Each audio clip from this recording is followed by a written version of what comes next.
নমস্কাৰ, মই হিমুজিত আৰু আজি 2025 চনৰ লাষ্ট ডিচেম্বৰ মানে 31 তাৰিখ আৰু মোৰ 2025 চনত বেয়া দিশ আৰু ভাল দিশৰ বিষয়ে আপোনালোকক মই আজি ক'ম বুলি ভাবিছোঁ। বলক ভিডিঅ'টো আমি আৰম্ভ কৰোঁ। প্ৰথমতে মই বেয়া দিশবোৰৰ বিষয়ে ক'ম।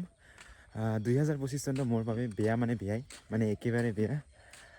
হয়তোবা মই আজি এই পৃথিৱীখনত জীয়াই নাথাকিলে হৈ মানে এটা নিজৰ এটা ভুলৰ কাৰণে নিজৰ এটা ভুল মানে এলকহল খোৱাৰ ফলত মানে আমাৰ হৈছিলে এটা ডাঙৰ এটা এক্সিডেণ্ট। ভাগ্যত মানে ইমানখিনি একো নহ'ল। তো গাইছ 2 নম্বৰ পইণ্টটো হ'ল 2025 চনটো অকল মোৰ বাবে বেয়া নহয়, আমাৰ সমগ্ৰ অসমবাসীৰ কাৰণে বেয়া।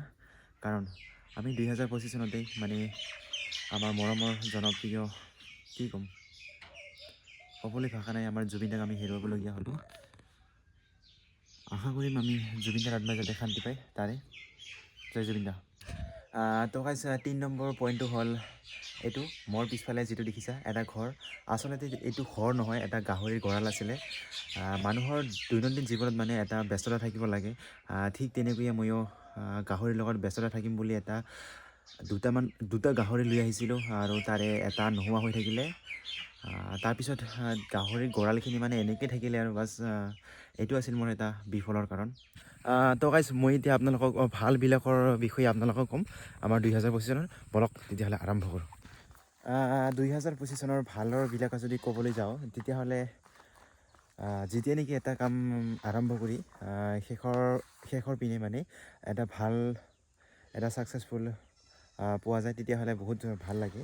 মানে কথাটো হ'ল কি 2024 চনৰ প্ৰায় শেষৰ ফালে আৰু 2025 চনৰ প্ৰায় আৰম্ভণি মানে জানুৱাৰী ফেব্ৰুৱাৰীলৈকে মানে কামখিনি আৰম্ভ কৰিছিলোঁ আৰু শেষ কৰি মানে ভাল ৰূপত পাইছিলোঁ। সেইটোৱে আৰু মোৰ কাৰণে এটা ভাল মানে মেইন কথাটো হ'ল ইটা বনাইছিলোঁ, মানে সেই ইটাখিনি মানে সফল ৰূপত পাইছিলোঁ, সেইটো মোৰ আছিলে এটা ভাল কাৰণ।